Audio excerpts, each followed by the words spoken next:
So I'm Cassie Schaaf, I'm a soil scientist and lead of the Australian Cool Soil Initiative, which is a really cool new partnership between both public and private, which is a way for which multinational companies and other institutions can understand what their supply chain emissions look like and how they can connect back to farmers to ensure that not only they can reduce their emissions through their supply chain, but add value back to the farming businesses in a way that makes sense to them. So a big part of this is obviously looking at the emissions on farm and how that connects in with what they're doing. So we work with a fantastic network of farming systems groups through the region, Riverine Plains, FarmLink, Central West and Irrigated Research and Extension Committee, and they provide a really good partnership with our industry and investing partners, which are Mars Petcare, Kellogg's, Manilja Group and Allied Pinnacle, with research support from Charles Sturt University and the Food Agility CRC. So great supply chain connections all the way through, looking at what's important for these big companies to enable to continue sourcing sustainably from these regions and to demonstrate that they're responsible in terms of their,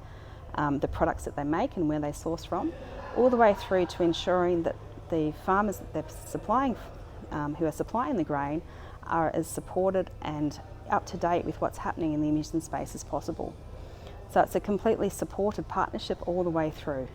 And the beauty of this is that that means that farmers can come on board early and understand what their emission footprint look like and what the key drivers are without any issues around regulation or legislation which might come into play in future.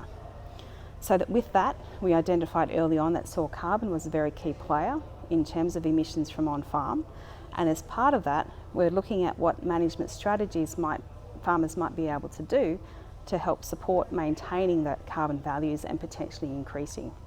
But the key caveats we have is that those practices have to fit into those farming systems and demonstrate sustainability in the long term as well as profitability in those farming systems. So the farming groups we work with farmers individually and small peer groups and really work through what the key challenges are in those systems and how they can come up with some reasonably creative but very much science-based opportunities to change those strategies. So in the end, what we're doing is not a flash in the pan 3-year funded project. We're actually setting up a long-term sustainable framework that companies can continue to invest in who value that supply chain connection and who have made commitments globally around reducing their supply chain emissions. So enabling that continued funding over time, which then enables continued support to the farming communities in a way that makes sense and adds value back to everyone.